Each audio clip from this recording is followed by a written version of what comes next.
Morning, dear student. Today we are going to discuss clinical applications of ECG. In the clinical applications of the ECG, we are taking the abnormal ECG. In abnormal ECG, in my previous lecture, I discussed with you disturbances in the rhythm, that is the arrhythmias. Now today I am going to discuss with you heart block. So, learning objective of my today's lectures are: you have to define heart block under the following headings. What is SA nodal block? What is AV nodal block? Then in AV nodal block, what do you mean by the incomplete heart block? In incomplete heart block, what is first degree heart block and what is second degree heart block? Then complete heart block. Complete heart block, that means the third degree heart block. After that, there is the bundle branch block. So we are going to start our lecture. Conduction disturbances or the heart block. Heart block, it is the slowing down or blockage of the cardiac impulses that is generated from the SA node along the cardiac conductive pathway. It means it is the disturbances in the normal transmission of impulses, the impulses which is generated from the pacemaker of the heart, that is the SA node. The most important cause of the heart block is the coronary artery diseases. There is the decreased blood supply to the myocardium. Conduction block may occur as sinoatrial nodal block, atrioventricular nodal block and the bundle branch block. So first we discuss about the sinoatrial nodal block. Sinoatrial nodal block, it is the blockage of the impulses conduction from the SA node to the atria. Whole heart conduction is lost. Initially, whole heart conduction is the loss. No contraction in the atria as well as the ventricles are there. After an interval of approximately 2 cardiac cycles, the heart resumes its normal action as some new pacemaker other than SA node can take place.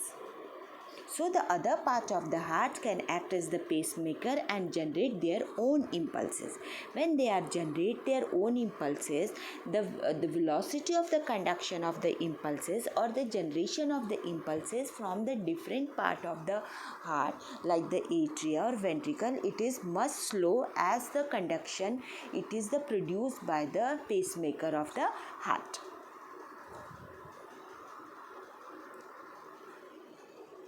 This SA nodal block, it may lead to the sick sinus syndrome. Sick sinus syndrome, it is the marked bradycardia accompanied by dizziness and syncope.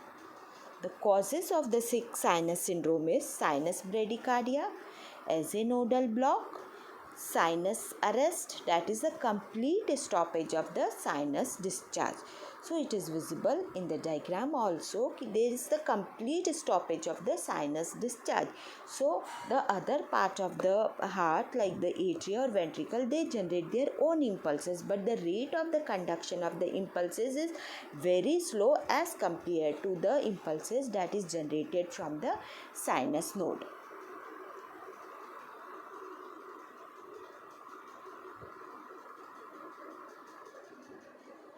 Then we talk about the AV nodal block.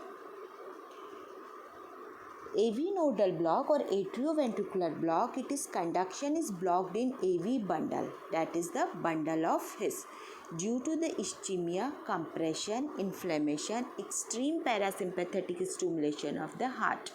So there is a disturbance of conduction between the atria and the ventricle. Impulses from the AV node do not passes to ventricle or delayed. So because of this, disturb conduction between atria and the ventricle, the atrioventricular nodal block can be divided into two.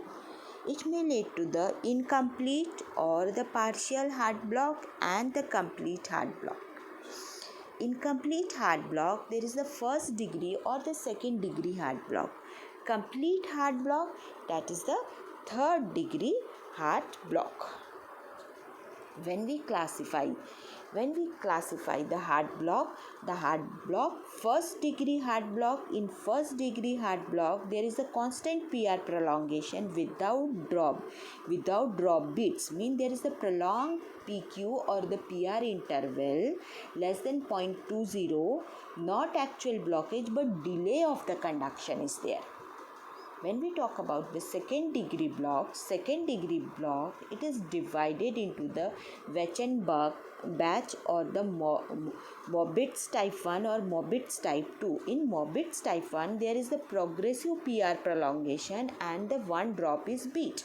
In Mobitz 2, there is a constant PR prolongation plus drop beat.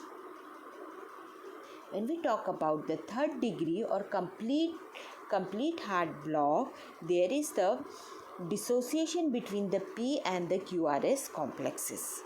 Complete AV block, SA and AV node dissociation leading to the idioventricular rhythm.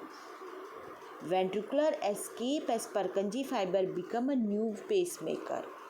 That is the rate of the conduction, it increases. It is 15 to 40 beats per minute.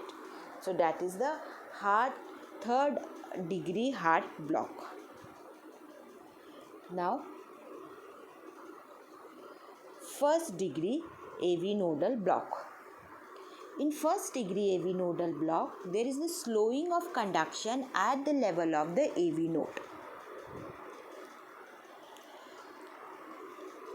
All the atrial impulses reaches the ventricle.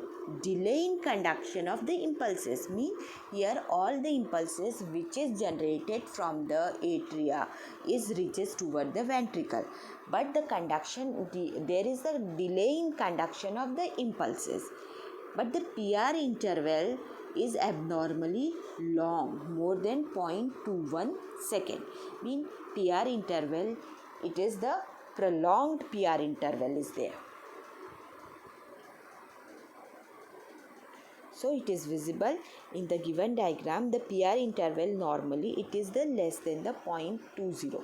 But after that, there is in the first degree AV block, because of the SA node is not generating their impulses, the atrial nodes they are generating impulses and it is reaches to the ventricle. The conduction of impulses is delayed, so there is the abnormally long PR interval is there. Second degree AV nodal block.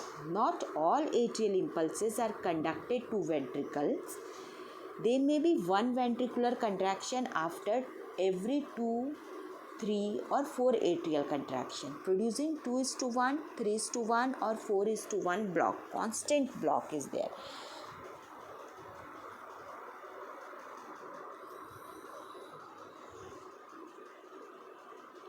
Mean the drops, it is the drops are the beats are the dropped, mean there is no beats in between that, because there is all the impulses from the atria, it is not reached toward the ventricle, so it causes the increase in the PR interval and the ventricular contraction occur after every 2, 3 or 4 atrial contractions.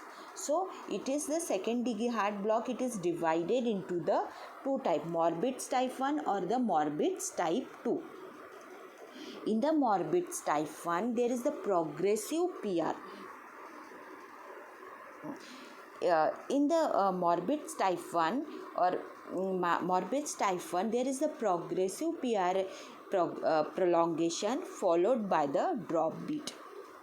Abnormality in the AV node is there, while in the Mobitz type 2, a fixed number of non-conducted P waves for every QRS complex.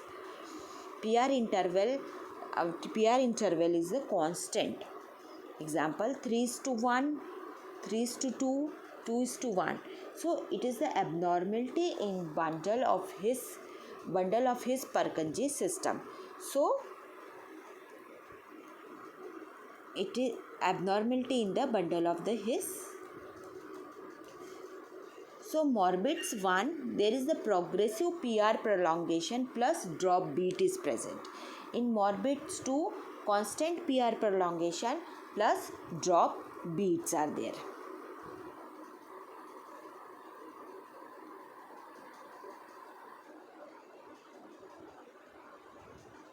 See the arrow is showing that there is the prolonged PR intervals.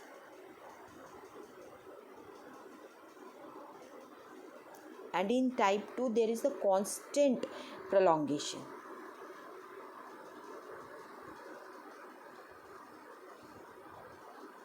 Here the same thing is explained. The second degree heart block they form the Wachenbach phenomena, that is divided into the Morbitz type 1 and Morbitz type 2. In Morbitz type 1, progressive lengthening of the PR interval until one ventricular beat is dropped and the cycle being repeated. Progressive shortening of RR interval until a P wave is blocked. RR interval containing the blocked P wave is shorter than the sum of the two PP interval. Then we talk about the complete or the third degree heart block. There is the complete obstruction of conduction of impulses from atria to ventricle.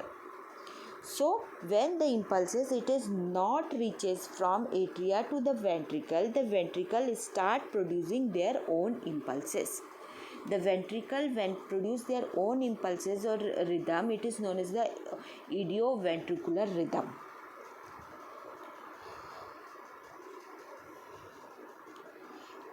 If complete heart block develops suddenly, there occur a delay before ventricles start beating their own rate.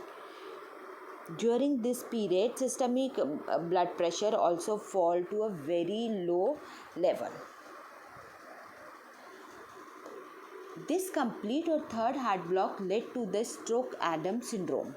In Stroke-Adams syndrome, heart stop beating for some time, then again start beating.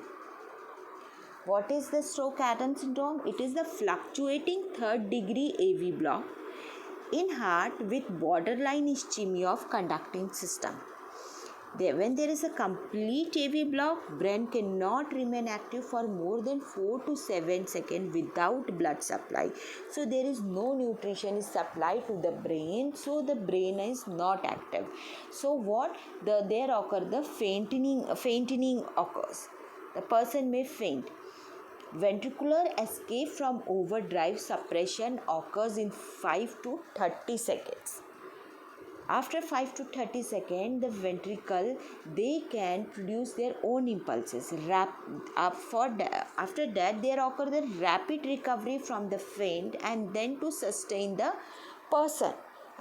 Because the impulses it is not travel, it is not conducted to the heart. When the impulses is not conducted to the heart, it is not going to the brain. When it is not going to the brain, blood supply to the brain is stopped, the fainting occur.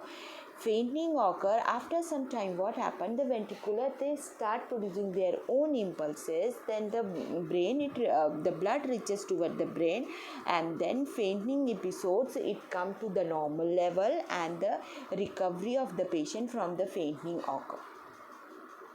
So this periodic fainting spell is known as Adams-Stroke syndrome.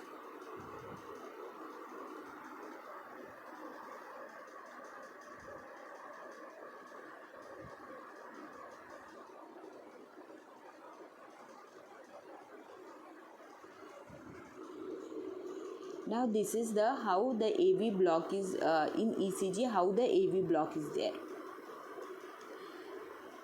Now here the P waves are present without QRS complex is there. When the ventricular rhythm is the regular, P wave is normal, PR interval varies, QRS complex 0.16 second, T waves is the normal. But in the third heart block, the P waves without QRS complex is present. Now bundle branch block. In bundle branch block, there occur the conduction block in one or more branches of the bundle of His. Excitation passes normally down the bundle on the intact site and then sweep back through the muscle to activate the ventricle on the block site. The ventricular rate is normal. QRS complex are prolonged and deformed. ST segment and T waves are abnormal.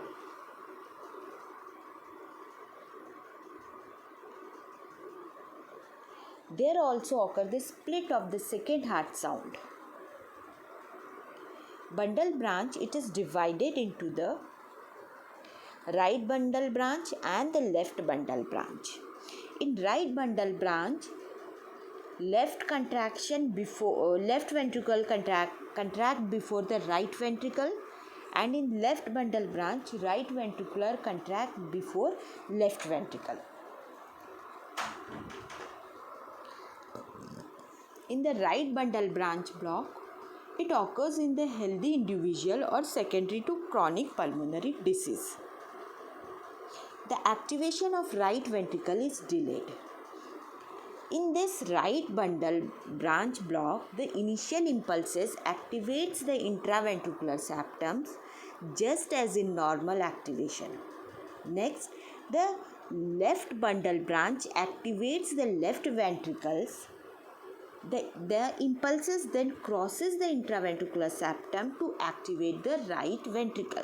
Right ventricle, it is activated by the left ventricle.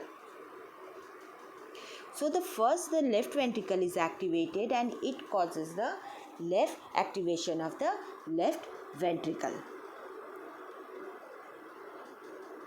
So here we are getting in lead 1 we are getting the large R waves, while in the lead V6 we are getting the wide S waves. It is clearly shown in the diagram.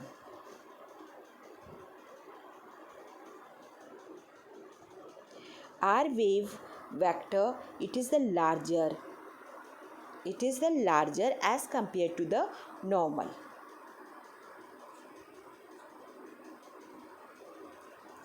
Then left bundle branches. Left bundle branches block there is the site of the left main trunk or the block of both the left fascicles. When we see the sequence of left ventricular depolarization, vector of the right ventricular depolarization are not depicted as they have nearly no influences on the QRS complex. Block can also occur in the anterior or posterior fascicles of the left bundle branches, producing the condition known as the hemiblock or the fascicular block. In this fascicular block,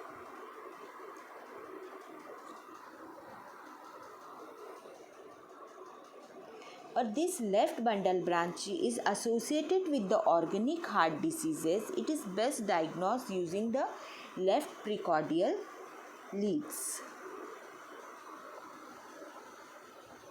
Now in the left bundle branch block,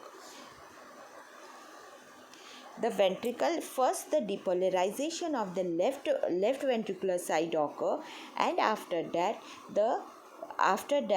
it causes the depolarization of the right ventricle. But vector of the right ventricle depolarization are not depicted as there are nearly no influences on the QRS. So it is very less amount of depolarization of the right ventricular occurs, so it is not visible, and it is mostly represented in the precordial leads. So V1 and V6 we are going to see that.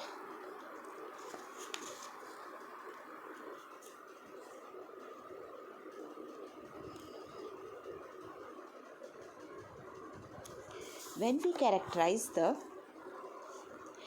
bundle branch block, there is the normal heart rate is there, prolongation of the QRS complex with abnormal appearances, abnormal ST segment and T waves is there because repolarization is also affected. Split second heart sound is there. Normally, right ventricle contract after the left ventricle. Therefore, in right bundle branches, right ventricle contract after left ventricle, producing the prolongation of the second heart sound, and in the left bundle branches, right ventricular contract much before the left ventricle, producing prolongation of the second heart sound. Block can also occur in the anterior or posterior fascicles of the left bundle branches, producing the fascicular block. Left anterior hemiblock produce abnormal left axis deviation and left posterior hemiblock produce abnormal right axis deviation in the ECG. So, this is all for today's lecture. Thank you.